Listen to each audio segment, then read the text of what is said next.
जय राम जय जय राम। श्री राम जय राम जय जय राम। श्री राम जय राम जय जय राम। श्री राम जय राम जय जय राम। श्री राम जय राम जय जय राम। श्री राम जय राम जय जय राम। सीताराम जय सीताराम। सीताराम जय सीताराम। राधे श्याम जय राधे श्याम। राधे श्याम जय राधे श्याम। श्री राम जय राम जय जय राम। श्री राम जय राम जय जय राम। जय गौ माता जय गोपाल। जय गौ माता जय गोपाल। भक्त वत्सल प्रभु दीन दयाल। भक्तवत्सल प्रभु दीन दयाल। श्री राम जय राम जय जय राम। श्री राम जय राम जय जय राम। श्री राम जय राम जय जय राम। श्री राम जय राम जय जय राम। जय सिया राम जय जय हनुमान। जय सिया राम जय जय हनुमान। संकट मोचन कृपा निधान। संकट मोचन कृपा निधान। रक्षा कीजे श्री हनुमान। रक्षा कीजय श्री हनुमान। जय जय विघ्न हरण हनुमान। जय जय विघ्न हरण हनुमान।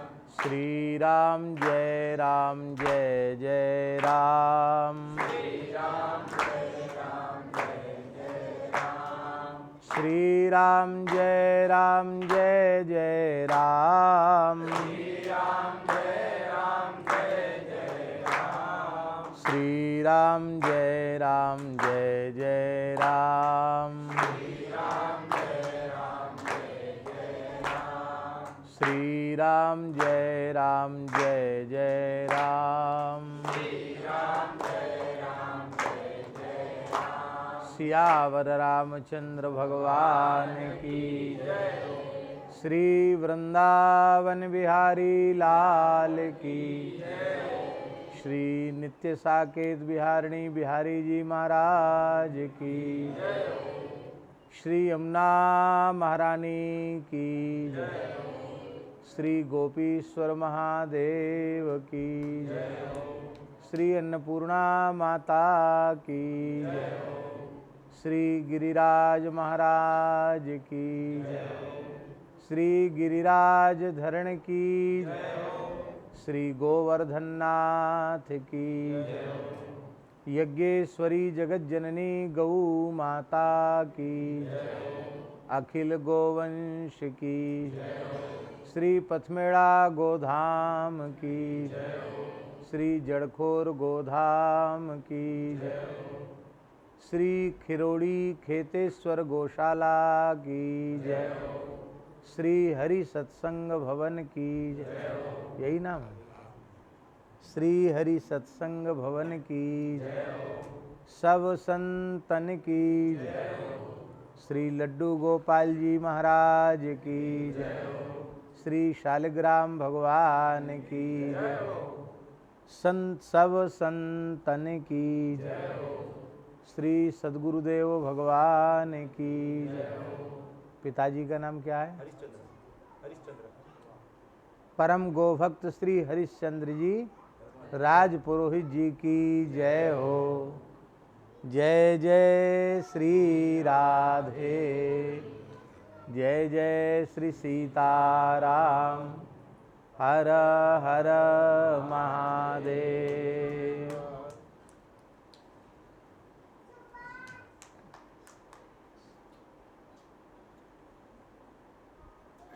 मन्ये धनाभिजन रूप तपस्रुतौजस तेज प्रभाव बल पौरुष बुद्धि योगा नाराधनाय हि भवन्ति परस्य पुंसः भक्त्या ततोष भगवान गजयूथ पाय।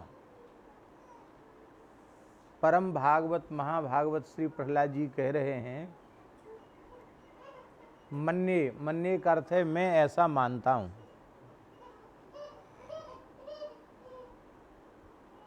किसी मनुष्य में 12 दिव्य गुण हों, यद्यपि ये 12 दिव्य गुण एक व्यक्ति में एक साथ हो में ये संभव नहीं है, क्योंकि इनमें कुछ गुण ऐसे भी हैं जो परस्पर विरुद्ध हैं, एक रहेगा तो दूसरा नहीं रहेगा। लेकिन कथनचित किसी व्यक्ति में एक साथ यह 12 दिव्य सद्गुण हों।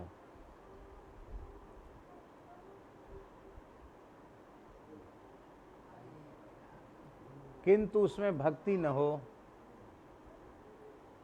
तो उन 12 गुणों से भगवान आप संतुष्ट नहीं होंगे।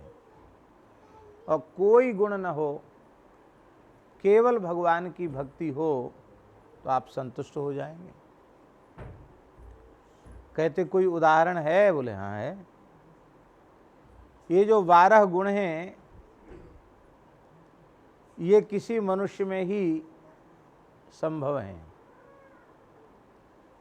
बालकों को जितना छेड़ेंगे, उनकी ओर जितना ध्यान देंगे, उतना आपका ध्यान बटेगा। उनको अपना काम करने दो, हम अपना काम करें। हमें विक्षेप नहीं होना चाहिए। उधर ध्यान देंगे तो विक्षेप होगा, उधर ध्यान नहीं दें। उनकी लीला चल रही है, बाल लीला, उनकी लीला चलने दो। बस बिना बोले जो कुछ करना हो सो करो ना, बोलो मत बीच में। बस क्या कह रहे थे? हाँ, हाँ, पशु में तो नहीं हो सकते। गजेंद्र भक्त तो पशु शरीर में था, हाथी में इन 12 गुणों में से कोई गुण नहीं था, पर उसके हृदय में भक्ति थी। तो भक्ति होने से भक्त्या ततोष भगवान, भक्ति के कारण भगवान प्रसन्न हो गए। गज यूथ पाय, जैसे गजेंद्र के ऊपर भगवान प्रसन्न हो गए। तो वे 12 गुण कौन कौन से हैं? सबसे पहला गुण है धन। धनवान होना ये भी संसार में एक विशेषता मानी जाती। गुण माने विशेषता।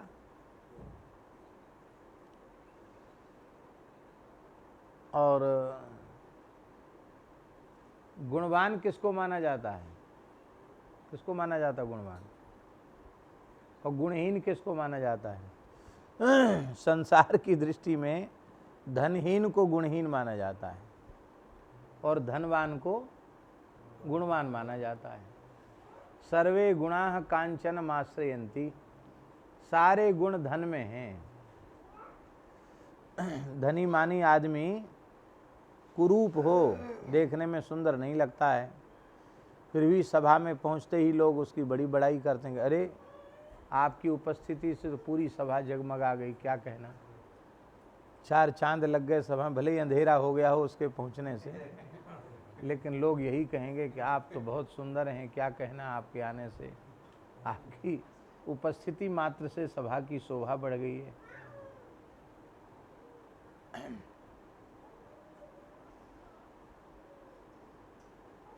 वह कुलीन नहीं है पर धनवान है तो उसकी अकुलीनता भी छिप जाती है, उसको कुलीनों के जैसा आदर होने लग जाता है। वक्ता न होने पर भी वो जो कुछ भी कह दे टेढ़ी बेड़ी भाषा में, लोग कहें कितनी बढ़िया बात बोली। दर्शनीय न होने पर भी वो दर्शनीय हो जाता है।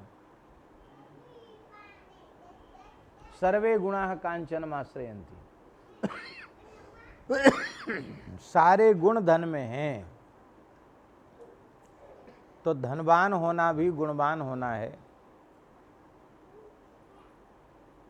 प्रहलाद जी कहते हैं कि संसार का सबसे बड़ा धनवान व्यक्ति हो, इस पूरी धरती पर उससे बड़ा कोई धनवान न हो, तो अपने धनवान होने रूपी गुण से भगवान को प्रसन्न नहीं कर सकता। क्यों? भगवान लक्ष्मीपति हैं, उनको आप धन से कैसे राजी करोगे? वो तो अकिंचन पर प्रसन्न होंगे, धनाभिमानी पर तो भगवान प्रसन्न नहीं होंगे।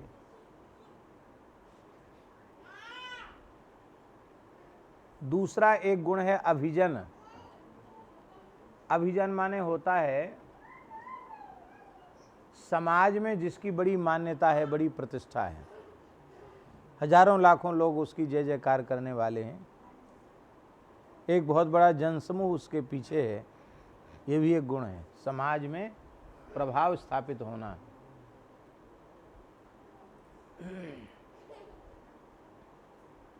पर इस प्रभाव से कोई भगवान को प्रसन्न कर लेगा, ये संभव नहीं है। भगवान तो प्रसन्न नहीं होंगे, क्योंकि मनुष्य का प्रभाव भगवान के प्रभाव के आगे क्या है? कुछ नहीं है। कितने समय का प्रभाव है? ये बड़े बड़े प्रधानमंत्री, राष्ट्रपति, इनका बड़ा प्रभाव मालूम पड़ता है, और जैसी पद से मुक्त हुए कोई प्रभाव नहीं, खत्म। पदच्युत हुए कि प्रभाव खत्म। पर भगवान का प्रभाव कभी समाप्त हुआ? भगवान तो अच्युत हैं। अच्युत शब्द का अर्थ है जो कभी च्युत हुआ न हो, और जो कभी भविष्य में भी च्युत न हो, न कभी गिरा हो, न कभी गिरे आगे, उसको अच्युत कहते हैं। जो तिहु काल एक रस रहे। तो अभिजनता रूप गुण से भी कोई भगवान को प्रसन्न नहीं कर सकता। रूपवान होना भी एक बड़ा भारी गुण है। सब लोग रूपवान नहीं होते हैं। रूपवान होना भी गुण है, पर अपने रूप गुण से भी कोई भगवान को प्रसन्न नहीं कर, चाहे जितना सुंदर हो। क्या सुंदरता है? अरे मनुष्य के देह की क्या सुंदरता है? सारी सुंदरता तो मलमूत्र की है। चाहे जितना खूबसूरत आदमी हो, 10-5 दस्त लग जाए, उल्टी दस्त हो जाए, फिर देखो ऐसे हो जाएगा एकदम। कहाँ चलेगी सुंदरता? वो सारी चमक दमक मलमूत्र की थी, खत्म हो गई। और भगवान की सुंदरता कभी समाप्त होने वाली है? वो तो क्षणे क्षणे यन्नवताम उपैति तदेव रूपम रमणीयताया। हर क्षण में भगवान के स्वरूप में नवीनता आ जाती है। एक क्षण पहले जो देखा था, उससे भी विलक्षण सौंदर्य दूसरे क्षण में दिखाई पड़ता है। तो वस्तुतः सच्चा रूप तो भगवान का ही है। मनुष्य तो मलमूत्र का बर्तन है, उसका क्या रूप है? तो रूप गुण से भी कोई भगवान को प्रसन्न नहीं कर सकता। आंख खोल करके सुनो है। हाँ। बाबूजी, इधर आप आंख मूंद के बैठे हैं, इधर ही आंख मूंद के बैठा है। अच्छा, सही बात है। हाँ हम लोग ठीक सुन रहे, लेकिन याद नहीं रहता, नहीं भूल देते हैं। हाँ, ठीक। तो मन्ये धनाभिजन रूप, तप भी एक गुण है, बहुत विशिष्ट गुण है तपस्वी होना। और तप रूप गुण भी सब में नहीं होता है। तपस्वी प्रकृति सबकी नहीं होती है। तपस्वी को तितिक्षु होना चाहिए। तपस्वी बहुत बड़ा तितिक्षु होता है, सहनशील होता है। तपस्या एक विशेष गुण है, सब में नहीं होता है। पर किसी में भक्ति ना हो, तपस्या हो, तो तपस्या से भगवान को प्रसन्न नहीं कर सकता, क्योंकि भगवान से अधिक तपस्या और किसकी होगी? तपस्या आप करोगे, कितने दिन की करोगे? साल भर, 6 महीना, 12 साल, 15 साल, 20 साल, मान लो 100 साल की उम्र, तो 100 साल तक तपस्या तो नहीं बन सकती। जब तक शरीर में सामर्थ्य होगी तप करने की, तब तक तप कर गया, उसके बाद तो तप नहीं होगा। और भगवान नारायण धर्म के ग्रह में भगवती मूर्ति के गर्भ से प्रकट होकर के नर नारायण भगवान बद्रिकाश्रम में लाखों करोड़ों वर्षों से तपस्या कर रहे हैं। करोड़ों वर्ष हो गए भगवान को तपस्या करते करते। पद्मासन से भगवान बैठे हैं और आज भी वैसे ही बैठे हैं।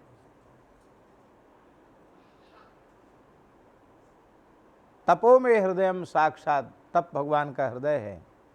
भगवान तपरूप धर्म की रक्षा कर रहे हैं। तपरूप धर्म को सुरक्षित करने के लिए भगवान तपस्या कर रहे हैं। तो भगवान से बड़ी तपस्या और किसी की हो नहीं सकती है। जैसे कोई अरबपति खरबपति आदमी को 1 रुपया 2 रुपया दे के संतुष्ट नहीं कर सकता, ऐसे ही तप स्वरूप भगवान को कोई 1000-2000 साल की भी तपस्या करके संतुष्ट नहीं कर सकता। तो तपरूप गुण से भी भगवान प्रसन्न नहीं होते हैं। यदि भक्ति न हो तो मन्ये धनाभिजन रूप तपः श्रुत। श्रुत माने होता है शास्त्र ज्ञान। कोई कहे कि हमें बहुत शास्त्रों का ज्ञान है, हम तो प्रकांड पंडित हैं, हमने षडंग वेद कंठस्थ कर लिया है, इतने वर्षों तक हमने पढ़ा है, इतने वर्षों तक हमने पढ़ाया है, हम तो शास्त्रों के चूड़ांत विद्वान हैं। चलो हैं आप विद्वान, बहुत अच्छी बात है। तो क्या आप अपने विद्याभिमान से भगवान को संतुष्ट कर सकते हैं? नहीं कर सकते, क्योंकि आपकी विद्या भगवान के आगे क्या चीज है? यस्य निश्वसितम वेदाः ब्रह्मांडंच कलेवरम। भगवान का श्वास प्रश्वास तो वेद है और सारा ब्रह्मांड ही भगवान का कलेवर है। तो जिनका श्वास प्रश्वास ही वेद है,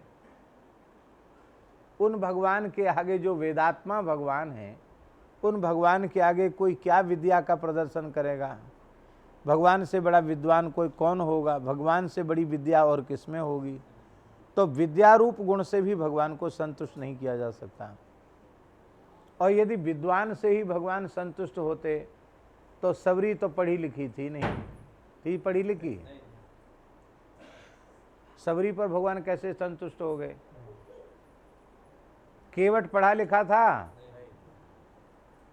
वो तो खुद कहता केवट की जात कछु वेद ना पढ़ाइयो। हम तो केवट हैं, हमारा तो वेद पढ़ने का अधिकार ही नहीं है, हम तो पढ़े लिखे ही नहीं है। पर राम जी को प्रसन्न कर लिया उसने, राम जी के चरणों का प्रक्षालन किया, राम जी को पार किया। जिनका नाम भवसागर से जीवों को पार करता है, उन राम जी को स्वयं उसने पार कर दिया। और राम जी कोई पार नहीं किया, पितर पार कर, अपने पितरों को पार कर दिया। राम जी का चरणामृत लिया। राम जी का चरणामृत लेने के बाद वो कुशा उखाड़ लाए गंगा जी के तट से, और उसी कठोता में जिसमें राम जी के चरण धोए थे, उसी में अंजलि भर के, संस्कृत तो उसको याद नहीं, लो पिताजी, लो दादाजी, लो परदादाजी, लो मामा जी, लो नाना जी, लो फूफा जी, लो मौसा जी, लो, सबका नाम ले ले करके सबको लो लो लो, सबको जल देने लग गया। तो साक्षात परब्रह्म श्री राम जी का चरणामृत लेकर के, सीताराम जी का चरणामृत लेकर के उसके सब पितर वैकुंठ चले गए। तो खुद पार उतर गया, पितरों को वैकुंठ भेज दिया उसने। तो वो तो पढ़ा लिखा नहीं था। तो यदि भगवान विद्या से ही संतुष्ट होते तो जो अनपढ़ हैं उनके ऊपर तो भगवान कभी प्रसन्न न होते। पर भगवान की दृष्टि में ये विद्वान है, ये मूर्ख है, ये भेद भगवान की दृष्टि में नहीं है। ओज, ओज होना भी एक विशेष गुण है। कहते हैं ओजस्वी, तेजस्वी, ओजस्वी। किसी किसी की वाणी में बड़ा ओज होता है। ओज माने होता है इतनी प्रभावशाली वाणी कि तत्काल प्रभाव करती है चित्त पर। कोई ओज रूपी गुण से भगवान को प्रसन्न कर ले, ये भी संभव नहीं है। क्यों? चाहे जितनी ओजस्वी उसकी वाणी हो, चाहे जितना ओजवान हो, भगवान ने अर्जुन को गीता में जैसा ओजस्वी प्रवचन दिया है, जैसा युक्त युक्त प्रवचन दिया है, एक छोटे से प्रकरण में सब कुछ कह दिया भगवान ने। ऐसा ओज किसी में है? ऐसी ओजस्वी वाणी किसी की है? गीता जी के जैसा कोई दूसरा उदाहरण हो तो बताओ। दूसरा उदाहरण नहीं है। तेज, तेजस्वी होना भी गुण है। तेजस्वी होना भी गुण है। बहुत से लोग बड़े तेजस्वी होते हैं। तेजस्वी व्यक्तियों का प्रभाव अपने आप स्थापित होता है। उनके महात्म्य के कथन की आवश्यकता नहीं होती है। वो जहाँ प्रवेश करेंगे उनके प्रभाव की स्थापना उनके पहुँचते ही हो जाएगी, अपने आप हो जाएगी। हमारे पूज्य गुरुदेव भक्तमाली जी के गुरुदेव थे सरपंच बाबा महाराज, हनुमानगढ़ी के महापुरुष थे वो। हमने तो उनका दर्शन नहीं किया। उनके बारे में ऐसा सुना जाता है कि 7 फीट लंबा शरीर था उनका। कितना? 7 फीट लंबे थे वो। 1,00,000-2 लाख आदमी कहीं इकट्ठे हों और वो खड़े हों तो वो 1 हाथ 1.5 हाथ ऊपर दिखाई पड़ते थे सबसे। और जब वो बैठते थे तो महाराज जी सुनाते हैं कि बैठते थे तो इतने ऊंचे बैठते थे वो, माने इतना उनका ये विशाल शरीर था कि ऐसे इतने ऊंचे बैठे ऐसे लगते थे। और शरीर इतना दिव्य था उनका, चमकता हुआ, कि अपना वस्त्र हटा करके बैठ जाएं तो अपने शरीर का प्रतिबिंब उनके शरीर में चमकता था, परछाई पड़ती थी शरीर में, इतना चमकता हुआ शरीर था उनका। गौर वर्ण था, एकदम गुलाबी शरीर था उनका। महान योगी, महान ब्रह्मचारी थे और विशाल शरीर था। हमारे महाराज जी के पास उनका एक प्रसादी एक अंग वस्त्र था। तो इतना ऐसा अंग वस्त्र था कि हमारे जैसे 3 आदमी उसके भीतर घुस जाएं।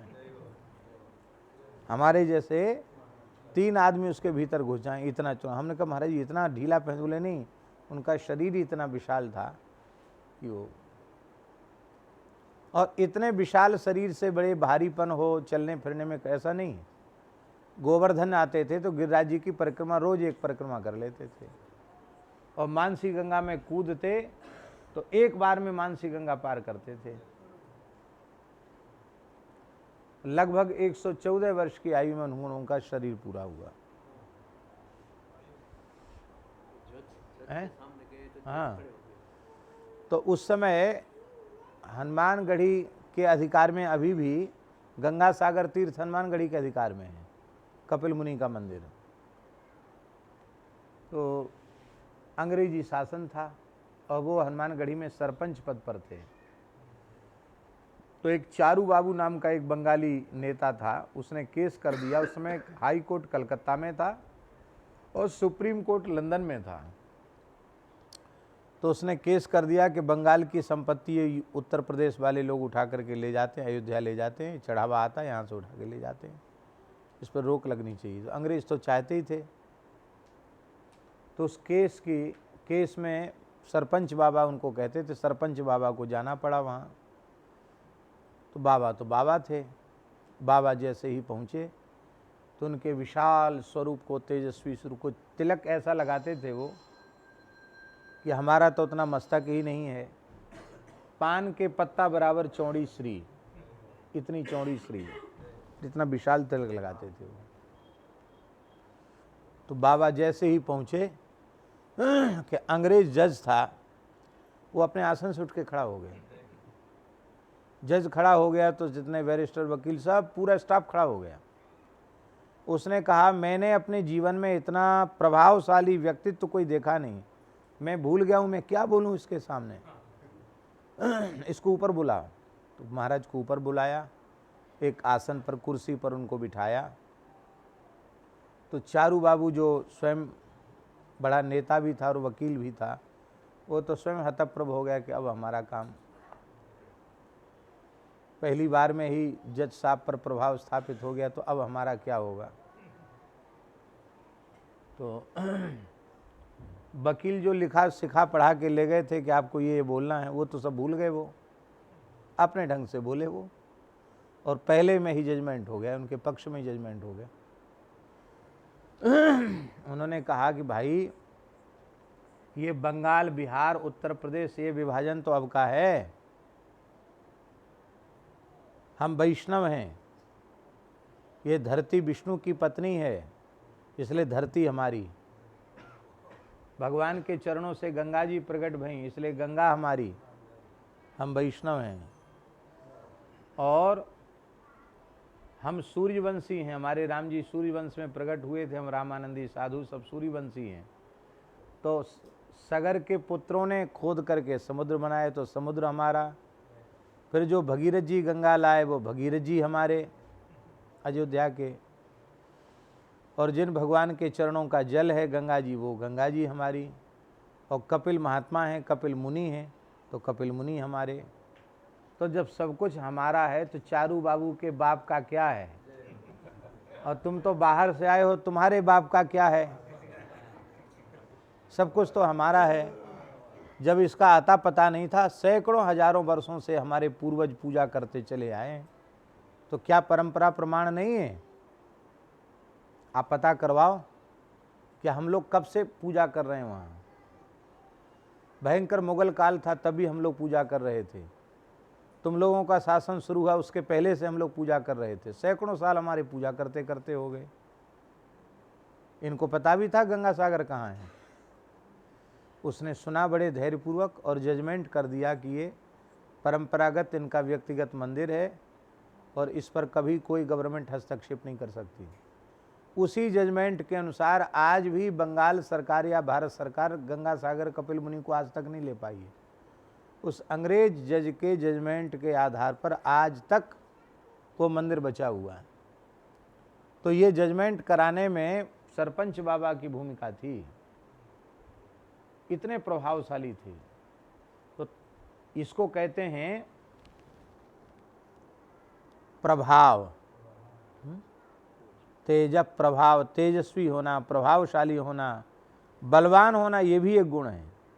पर भगवान से अधिक तेजस्वी कौन होगा, भगवान से अधिक प्रभावशाली कौन होगा, भगवान से अधिक बलवान कौन होगा, भगवान से अधिक पौरुष कौन हो, पौरुष किसमें होगा, और भगवान से अधिक बुद्धि का योग बुद्धि किसमें होगी, और भगवान से अधिक योग किसमें होगा। भगवान तो योगेश्वर हैं, यत्र योगेश्वरः कृष्ण, श्री कृष्ण योगेश्वर हैं। अब ये 12 गुण एक मनुष्य में संभव नहीं है, पर कथनचित संभव हो। जैसे जिसमें रूप होगा तो उसमें तप नहीं होगा, तप होगा तो रूप नहीं होगा, ऐसे तमाम गुण हैं, एक होगा तो दूसरा नहीं होगा। प्रायः धनवान व्यक्ति में कुलीनता नहीं होती, तमाम दोष आ जाते हैं कुलीनता में जो बाधक हैं। धनवान होगा तो कुलीन नहीं होगा, कुलीन होगा तो धनवान नहीं होगा, प्रायः ऐसा देखने में आएगा। बहुत कुलीनता जहाँ होगी वहाँ धनवान नहीं होगा, क्योंकि धनवान व्यक्ति में धन के तमाम दोष आ जाते हैं, और धन के दोष आएंगे तो कुलीनता वहाँ रहेगी नहीं।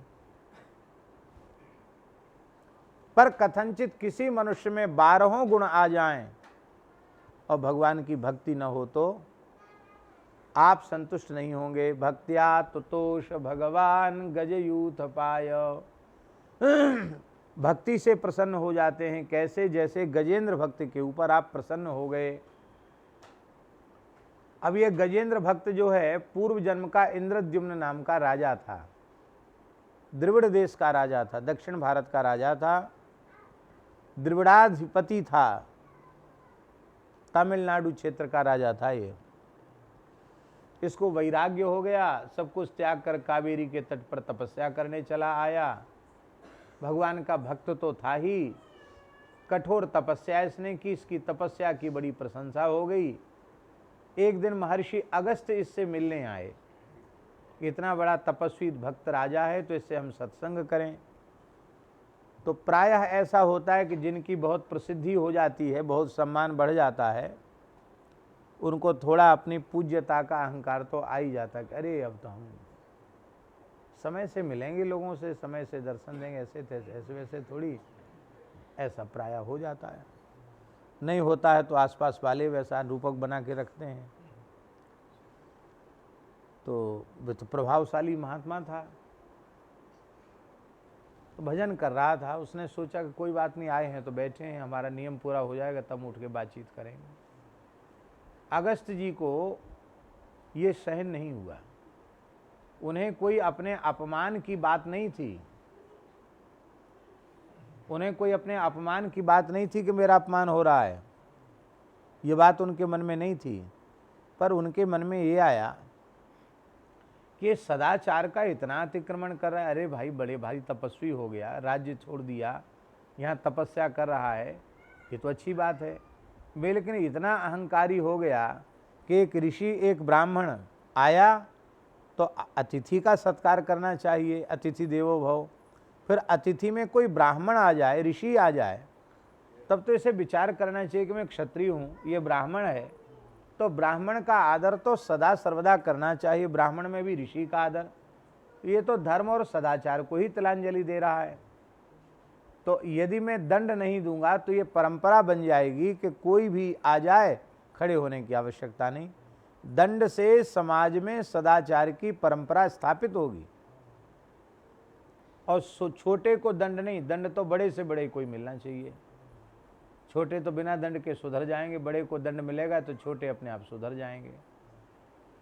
उन्होंने कहा, अरे मूर्ख, तामसी हाथी के समान बैठा रह गया, जा हाथी की योनि में चला जा। हाथी की योनि में चला गया। लेकिन जो पूर्व जन्म में भजन किया था वो भजन उसका नष्ट हुआ नहीं, क्योंकि भक्ति बीज पलटे नहीं, जो जुग जाहि अनंत, ऊंच नीच कुल उपजय होय संत को संत। भक्ति का बीज नहीं पलटता है, चाहे अनंत युग व्यतीत हो जाए। तो फिर वो हाथी की योनि में चला गया। और इधर एक हुहू नाम का गंधर्व था। ये जो सरोवर था त्रिकूट पर्वत की उपत्यका में स्थित, इतना विशाल सरोवर था कि इसका विस्तार 100 योजन का था।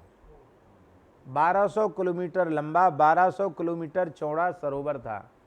सरोवर क्या था? एक तरह से समुद्र ही था। इतना लंबा चौड़ा है तो समुद्र जैसा ही था। मीठे जल से भरा हुआ सुंदर पवित्र सरोवर। महर्षि देवल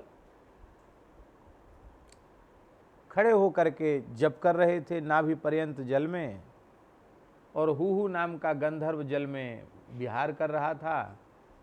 उसके मन में पता नहीं क्या कौतुक हुआ, वो गोता लगाए लगाए भीतर गया और महात्मा देवल के पैर पकड़ के भीतर खींच के ले गया। महात्मा बेचारे घबरा गए, उनका भजन छूट गया, भजन में विक्षेप हो गया। अब कोई खड़ा हो और भीतर से कोई पैर पकड़ के खींच के ले जाए पानी के भीतर गहरे में, तो उसको डर तो लगेगा। घबरा गए बेचारे। जब ज़्यादा घबरा गए तब उसने पैर छोड़ दिया। महात्मा भी तैर के किनारे आ गए और वो गोता लगा के बाहर निकला तो हंसने लग गया महात्मा को देख के। देखते ही उन्होंने, अरे ये दुष्ट है, इसी ने हमसे मखौल किया, मजाक किया। तो उन्होंने कहा, रे दुष्ट, तू देव योनि में रहने योग्य नहीं है। ऐसे मखौल करता है ऋषि मुनियों के साथ। जा, मगर के जैसे पैर पकड़ता, जा ग्राह की योनि में चला जा। ग्राह की योनि में चला गया। उसने कहा, महाराज, महात्मा का पैर पकड़ने वाले को ये आशीर्वाद तो नहीं मिलना चाहिए, उसको तो अच्छा फल ही मिलना चाहिए। अरे मूर्ख, जैसे तेने चरण पकड़े, क्या महात्मा के चरण ऐसे ही पकड़ना चाहिए? अरे महात्मा के चरण पकड़ने की भी पद्धति होती है, ऐसे थोड़ी पैर पकड़ने चाहिए कि उसको हम कहें हम आपके पैर पकड़ते हैं, पैर पकड़ के खींच लें, उठा के पटक दें, खड़े के खड़े गिरा दें आपको। कुर्सी पर आप बैठे हो, कहो हम पैर पकड़ते हैं आपको, उलट दें कुर्सी कोई उलट दे तो ऐसा पैर पकड़ना अच्छा थोड़ी है। पैर पकड़ने की भी पद्धति है, प्रणाम करने की पद्धति है। पर चलो, तू कह रहा है कि मैंने ब्राह्मण के, ऋषि के, संत के चरण पकड़े, तो चरण की महिमा का तू गान कर ही रहा है। अब इसी सरोवर में तुझे ग्राह बन के रहना पड़ेगा। जब भक्त गजेंद्र यहाँ आएगा और उसका चरण तू पकड़ेगा तो तेरा उद्धार हो जाएगा। ये इंद्रद्युम्न नाम का जो राजा था द्रविड़ देश का, यही गजेंद्र बना, गजराज बना, और हजारों सैकड़ों हाथी इसकी कुटुंब में थे। ये सबका मालिक था, सैकड़ों हथनियों का स्वामी था ये। एक दिन गर्मी से व्याकुल होता हुआ इसी सरोवर में जल विहार करने के लिए आया और इसी जल में खेल रहा था, स्नान कर रहा था। अपनी सूंड में जल भर भर करके हथनियों को, बच्चों को, सबको स्नान करा रहा था, स्वयं भी स्नान कर रहा था। तो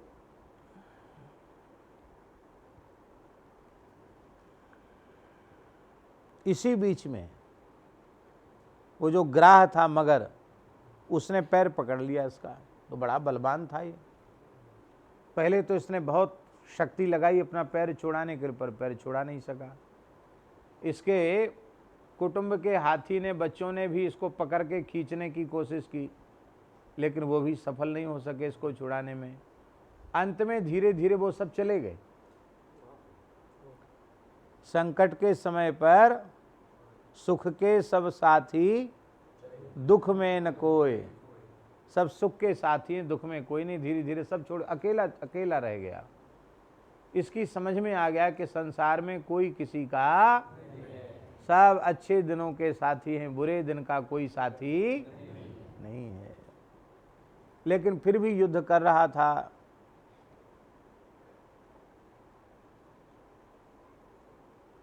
बहुत लंबा समय बीत गया। कितना समय बीत गया? 1000 वर्ष बीत गए युद्ध करते करते। कितना? सतयुग की बात है। 1000 वर्ष तक लगातार लड़ता रहा। कितनी शक्ति होगी इसमें। पर अंत में इसकी शक्ति ने जवाब दे दिया, क्योंकि एक तो इसको जल में कुछ खाने को उपलब्ध नहीं था, और दूसरे मगर इसका खून पी रहा था। और वो जल का जीव है, ये थल का जीव है। थल के जीव की थल में शक्ति ज़्यादा होती है, जल के जीव की जल में शक्ति ज़्यादा होती है। जब इसने देखा कि अब हमारे बल ने जवाब दे दिया, अब हम मर ही जाएंगे, अब हम बच नहीं सकते, शरीर भी कमज़ोर हो गया, निर्बल हो गया है, अब तो ये हमको खा ही जाएगा, डुबा ही देगा, मार ही डालेगा। तो जब नाक कान उसके डूबने लगे, एक जौ के बराबर उसकी सूंड पानी में डूबने से बची, तब अंत में आर्त होकर के उसने भगवान को पुकारा। भगवान की आराधना, उपासना प्रत्येक मनुष्य को करते रहना चाहिए। क्यों करना चाहिए? ऐसी परिस्थिति में कभी भी उपासना काम आ जाती है। तो पूर्व जन्म में जो उपासना की थी वो उपासना अब काम आई। अब तक भूली थी वो उपासना, पर आज जब विशेष संकट आया तो वो सब चीज याद आ गई उसको, और वो भगवान की स्तुति करने लग गया। भगवान की स्तुति करने लग गया, और युद्ध भी कर रहा है, भगवान की स्तुति भी कर रहा है। तो उस समय जितने देवी देवता थे वो सब आकाश में आ गए। अब ध्यान से सुनो, जितने देवी देवता थे सब आकाश में आ गए। ब्रह्मा जी आ गए, शंकर जी आ गए, इंद्र आ गए, वरुण आ गए, कुबेर आ गए, पार्वती जी आ गई। सब जितने देवी देवता थे सब आकाश में प्रकट थे। और गजेंद्र की स्तुति की एक विशेषता थी, गजेंद्र किसी का नाम नहीं ले रहा था। गजेंद्र की स्तुति सारी स्तुतियों में सबसे विशिष्ट स्तुति इसलिए है क्योंकि गजेंद्र की स्तुति में परात्पर परतत्व का निर्णय हुआ है। शिवजी का पुराण पढ़ो तो शिवजी ही सर्वोपरि हैं,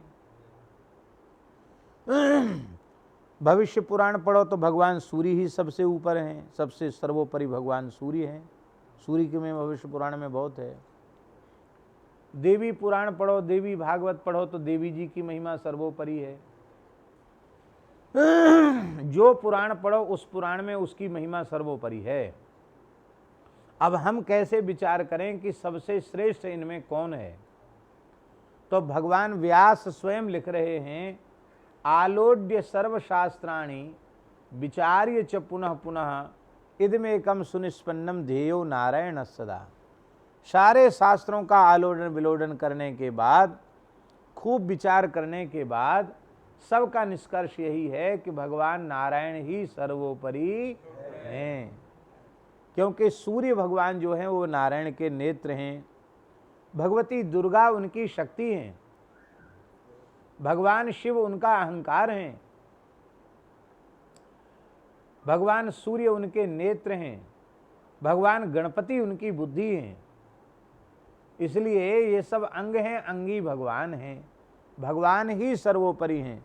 गणपति भी भगवान की भक्ति करते हैं, भगवती भी भगवान की भक्ति करती हैं, सूर्य भी भगवान की भक्ति करते हैं, और शंकर जी तो भगवान के भक्तों में प्रधान हैं। वैष्णवानाम यथा शंभु, शंकर जी तो वैष्णव शिरोमणि। इसलिए भगवान की भक्ति में ही संपूर्ण देवी देवताओं की भक्ति की पूर्णता है, सार्थकता उसी में है। तो वो स्तुति तो कर रहा था, तो देवता कह रहे थे कि तो हमको पुकार रहा है, हमको पुकार रहा है, हमको, नाम तो किसी का ले नहीं रहा था, खाली विशेषण विशेषण बोले चला जा रहा था।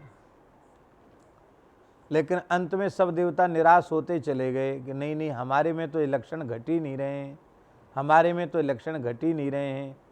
तो सब देवताओं ने हाथ खड़े कर दिए कि हमको तो नहीं पुकार रहा है। तब भगवान आए हैं। तो गजेंद्र की स्तुति में परात्पर परतत्व क्या है इसका निर्णय हो गया। आज भी गजेंद्र मोक्ष का स्तोत्र इतना पवित्र स्तोत्र है कि इस स्तोत्र के द्वारा जो भगवान को पुकारता है उसके सद्यः संकट की निवृत्ति हो जाती है। और नित्य प्रति श्रद्धा पूर्वक गजेंद्र मोक्ष का पाठ करने वाले को ददामि विमलाम मतिम, अंतिम में उसको विमल बुद्धि की प्राप्ति हो जाती है। मरते समय उसको भगवान की याद आ जाती है, भगवान उसके स्मरण में आ जाते हैं। तो गजेंद्र मोक्ष का पाठ करने वाले का कभी अकल्याण नहीं होता है। इतना पवित्र स्तोत्र है गजेंद्र मोक्ष। और जब अंत में भगवान ने इसकी आर्त पुकार सुनी और भगवान पधारे, तो भगवान को गरुड़ का वेग भी कम दिखाई पड़ा, जबकि गरुड़ जी कितनी तेज चलते हैं। तो भगवान गरुड़ की पीठ से कूद पड़े। भगवान का पीतांबर फहरा रहा था। शंख चक्र गदा पद्मधारी भगवान को देख करके इसका मन बहुत आनंदित हो गया। मन में सोचने लग गया कि मैं भगवान को क्या अर्पित करूं। तो साथ में लक्ष्मी जी पधारी थी भगवान के। लक्ष्मी जी तो गरुड़ पर बैठी रह गई और भगवान गरुड़ की पीठ से कूद गए। तो लक्ष्मी जी ने सोचा कि मेरा पुत्र है, जगन माता है ना, तो सब उनका पुत्र, सब उनके पुत्र ही हैं। ये गजेंद्र मेरा पुत्र है, तो ये प्रभु को कुछ अर्पित करना चाहता है, तो मैं क्या इसको क्या प्रदान करूं। तो लक्ष्मी जी के हाथ में लीला कमल था।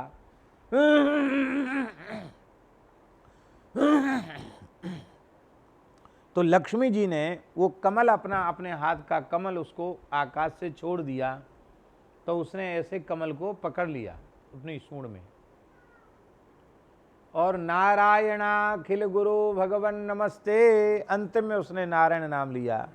नारायणाखिल गुरु भगवन नमस्ते, ये नाम उसने अंत में भगवान का लिया।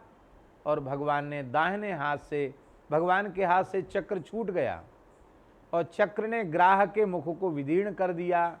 दाहिने हाथ से भगवान ने सूंड पकड़ करके उसको जल से बाहर निकाला और उसको अपने मंगलमय स्पर्श से उसको सारूप्य मोक्ष प्रदान किया। पर उसको मुक्त करने के पहले भगवान ने उस ग्राह रूपधारी गंधर्व को मुक्त कर दिया। इसका मतलब है कि भगवान ने ये बताया कि जो मेरे चरणों का आश्रय लेता है वो भले ही थोड़ी देर से मुक्त हो, पर मेरे भक्त के चरण का आश्रय लेने वाले का उद्धार जल्दी हो जाता है।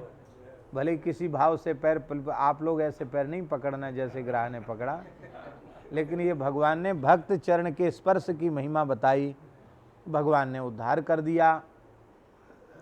बोलो गजेंद्र भक्त की। तो आज गजेंद्र भक्त की चर्चा हमने कर दी। 2-4 श्लोक हम गजेंद्र स्तुति के पढ़ देते हैं, क्योंकि आपने कहा गजेंद्र मोक्ष का वर्णन करें। और आपके पिताजी हरिश्चंद्र जी नाम था, वो तो परम गोभक्त थे, संतों में उनका बड़ा प्रेम था, सत्संगी थे, गाय में उनकी भावना, संतों में उनकी भाव। एवं व्यवसितो बुद्ध्या समाधाय मनोहृदि जजाप परमं जाप्यम प्राग्जन्मन्यनुशिक्षितम। गजेंद्र उवाच। अब हम केवल मूल पढ़ रहे हैं, क्योंकि व्याख्यान का समय नहीं है। लगभग 1 घंटा हो गया होगा हमको बोलते बोलते, पौन घंटा हो गया। और हमको आज वहाँ गोचारण लीला है, उसमें भी जाना है। अभी स्नान संध्या भी करनी, हम लेट हो गए, तो हमको गोचारण लीला में भी पहुँचना है आज। तो इस कारण से हम इसको केवल मूल बोल रहे हैं, जहाँ आवश्यक होगा वहाँ थोड़ी सी बात बताएंगे, ठीक है। श्री शुक उवाच। एवं व्यवसितो बुद्ध्या समाधाय मनोहृदि जजाप परमं जाप्यम प्राग्जन्मन्यनुशिक्षितम्। गजेंद्र उवाच। ओम नमो भगवते तस्मै यत एतच्चिदात्मकं पुरुषायादिबीजाय परेशाय धीमहि यस्मिन्निदं यतश्चेदं येनेदं य इदं स्वयं योस्मात् परस्माच्च परस्तं प्रपद्ये स्वयं भुवम। अब इसमें किसी का नाम है? किसी का भी नाम नहीं है, का न देवी का, न गणेश का, न सूर्य का, किसी का नाम नहीं है। ये कहता चला जा रहा है। यस्वात्मनीदं निजमायार्पितं क्वचित विभातं क्वचित तत्तिरोहितं अविद्धदृक्साक्षिभयं तदीक्षते स आत्ममूलो मां परात्परः। कालेन पंचत्वमितेषु कृष्णकृत्स्नसो लोकेषु पालेषु च सर्वहेतुषु तमस्तदासीत् गहनं गभीरं यस्तस्य पारेभिविराजिते विभुः न यस्य देवा ऋषयः पदं विदुर्जन्तु पुनः कोरहति गन्तुमीरितुं यथा नटस्याकृतिभिर्विचेष्टितो दुरत्ययानुक्रमणः समावतु दिदृक्षवो यस्य पदं सुमंगलं विमुक्तसंगा मुनिः सुसाधवा चरन्ति लोकव्रतमव्रणं वने भूतात्मभूता सुहृदा समे गतिः न विद्यते यस्य च जन्म कर्म वा नाम रूपे गुणदोष एव वा तथापि लोकाप्यय संभवाय स्वमायातान्यनुकालमृच्छति। तस्मै नमः परेशाय ब्रह्मणे नन्तशक्तये अरूपायोरुरूपाय नमः आश्चर्यकर्मणे नमः आत्मप्रदीपाय साक्षिणे परमात्मने नमो गिरां विदूराय मनसश्चेतसामपि सत्त्वेन प्रतिलभ्याय नैष्कर्मेण विपश्चिता नमः कैवल्यनाथाय निर्वाण सुख संविदे नमः शांताय घोराय मूढ़ाय गुणधर्मिणे निर्विशेषाय साम्याय नमो ज्ञानघनाय च क्षेत्रज्ञाय नमस्तुभ्यं सर्वाध्यक्षाय साक्षिणे पुरुषायात्ममूलाय मूलप्रकृतये नमः सर्वेन्द्रिय गुणदृष्टे सर्वप्रत्यय हेतवे असताच्छायोक्ताय सदाभासाय ते नमः। नमो नमस्ते खिलकारणाय निष्कारणायाद्भुतकारणाय सर्वागमाम्नाय महार्णवाय नमोपवर्गाय परायणाय गुणारणिच्छन्न चिदूष्मपाय तत्क्षोभ विस्फूर्जितज्ञानसाय नैष्कर्म्य भावेन विवर्जितागम स्वयं प्रकाशाय नमस्करोमि। मादृक् प्रपन्न पशुपास विमोक्षणाय मुक्ताय भूरि करुणाय नमो लयाय स्वांसेन सर्वतनुभृन् मनसि प्रतीत प्रत्यक दृशे भगवते बृहते नमस्ते। आत्मात्मजाप्त ग्रहवित्त जनेषु शक्तैर् दुष्प्रापणाय गुणसंग विवर्जिताय मुक्तात्मविश्वहृदये परिभाविताय ज्ञानात्मने भगवते नम ईश्वराय। यम धर्म कामार्थ विमुक्ति कामा भजन्त इष्टां गतिमाप्नुवन्ति किं त्वाशसो राज्यपि देहमव्ययं करोतु मेदभ्रदयो विमोक्षणम् करोतु मेदभ्रदयो विमोक्षणम् एकान्तनो यस्य न कंचनार्थं वाञ्छन्ति ये वै भगवत्प्रपन्नाः अत्यद्भुतं तच्चरितं सुमंगलं गायन्त आनन्दसमुद्रमग्नाः तमक्षरम ब्रह्म परम परेशम अव्यक्तमाध्यात्मक योग गम्यम अतीन्द्रियम सूक्ष्मवाति दूर मनंत माध्यम परिपूर्ण मीडे यस्य ब्रह्मादयो देवा वेदा लोकाश्चराचरा नाम रूप विभेदेन फलव्याच कलया कृता यथार्चिषेग्ने सवितुर्गभस्थयो निर्यान्ति संयात्य सकृत सरोचिषा तथा यतोयम गुण संप्रवाहो बुद्धिर्मनखानि शरीर सर्गा सवै न देवा सुरमर्त्य त्रियंग न स्त्री न षंडो न पुमान न जंतु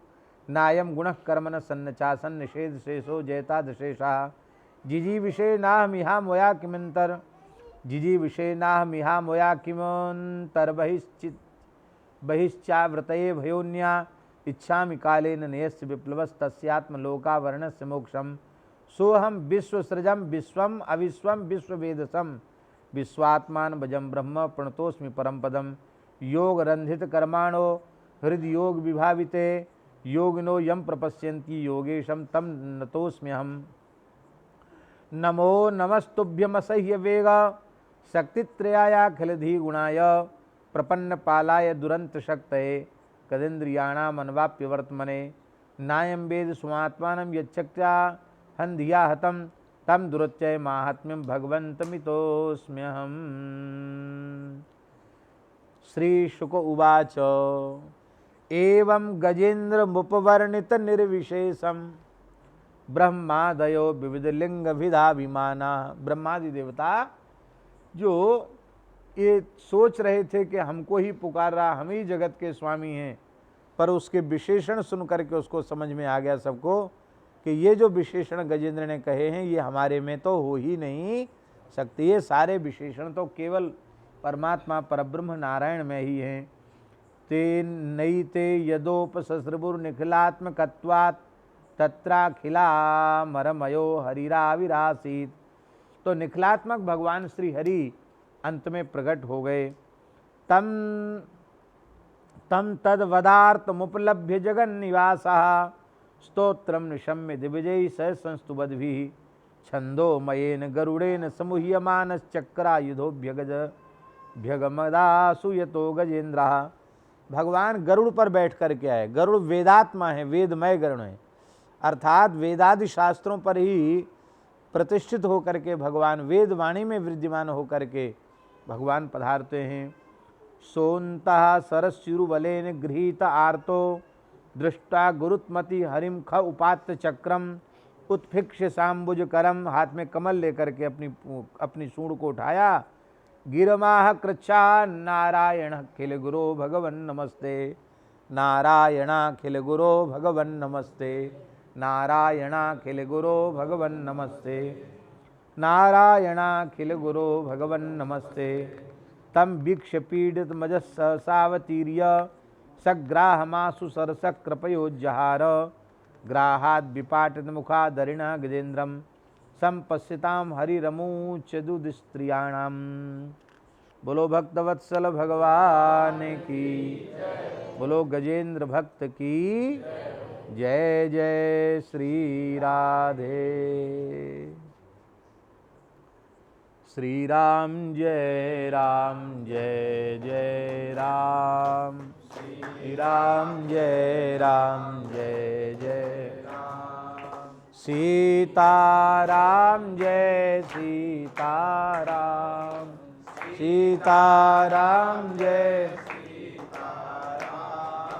राधे श्याम जय राधे श्याम,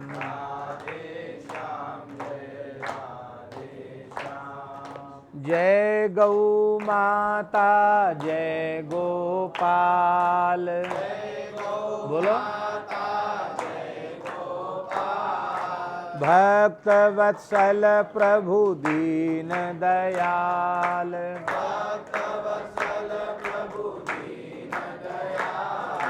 श्री राम जय जय राम,